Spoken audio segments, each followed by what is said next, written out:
So, Mike, I saw this piece on Como, and I asked my producer to reach out to you immediately. I was like, we got to get this guy on and talk about this. You're doing something right now. You guys are experiencing something. You have a store on Aurora. Yeah. You have a Dunn Lumber, and your workers are seeing a lot of the sex trafficking that I only found out last week. I didn't realize this. We are like the second highest sex trafficking anywhere in the country. That's right. That's on Aurora. That stretch of North Seattle on Aurora Avenue. That's insane. So, Mike, what are you guys seeing, and what are you doing to help fight this? Well, we've been seeing it for 20 years, but it's definitely getting worse. And I think the girls are getting younger, and the provocation that they're using to elicit business is getting greater. Because they're under so much pressure to bring in a bunch of cash every day.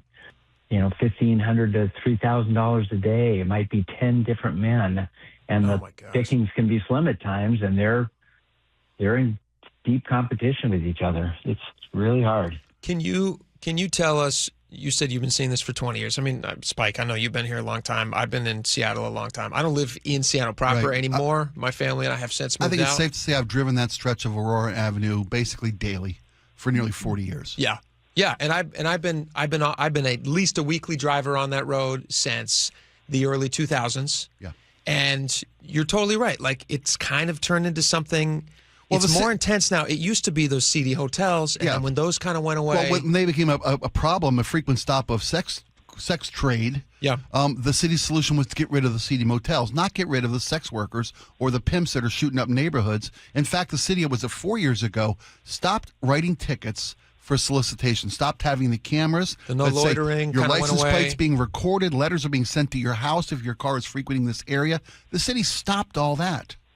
So, Mike, you guys are putting up this banner at your location on Aurora. Can you tell the audience a little bit about what that is and where that came from? Well, we've worked with the organization The More We Love, Christine Moreland, for a number of years, trying to help her get girls off the street, provide some funding for her shelter, and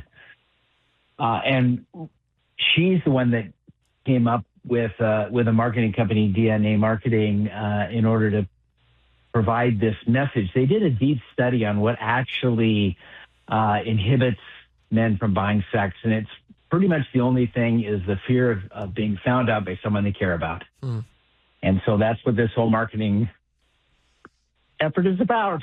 It's, this is a quote from a mom who found out her son was buying sex. This is a quote from a daughter who found out her dad's buying girls the same age as her.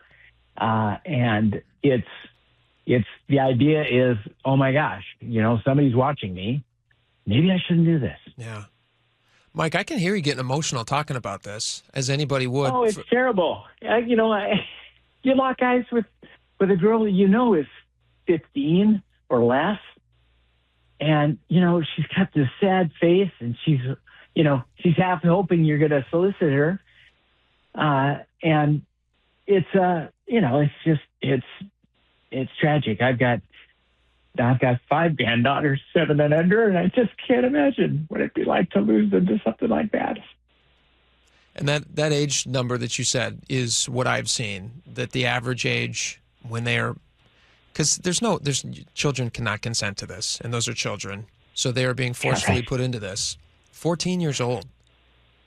And the part that is so confusing to me, and I'm sure for people like yourself who've been doing business down there, as you've watched the progression of the sex workers getting younger and younger, have you been just kind of shocked at the inaction that you've seen from the city?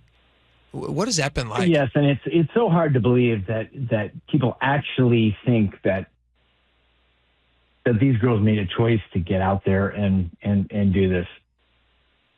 In most cases, they're kidnapped, they're drugged, they're beat up, they're brainwashed, and by the time they're on the street, they're half of what they were, and then the street eats them up. And I talked to a young lady today. She's probably, she looked like she was 50 to me. She's probably 30. and she's on the tail end of this life probably. And, you know, her eyes are sunken, and she's just trying to make enough, I guess, to take away the pain. Sorry, Mike, I know the sign that you guys have put together uses the same kind of iconography, I guess it is, the emojis. It's eye-catching. Yeah, well, it's also what the solicitors are communicating with the sex workers themselves. There's literally social media communication, and it's in the exact same language that these solicitors are using, and you're right. That's maybe going to engage some guys who just drive on and take away the customer base. I'd send you a picture of two girls standing in front of our sign. It's almost completely up. Christine Moreland just sent it to me, and one's got their hand on their hip. They're looking up at the sign. You just what are they thinking? You know. Would you be able to share that with us, Mike, if we want to put that up? Oh, I would, absolutely. We'll make it go further out for you, bud. You know what can you? Can I just text it the number you called me on? Yeah, absolutely. Yeah. You send it to my producer and we'll get it up. You know Mike, go ahead and text me that. Yeah.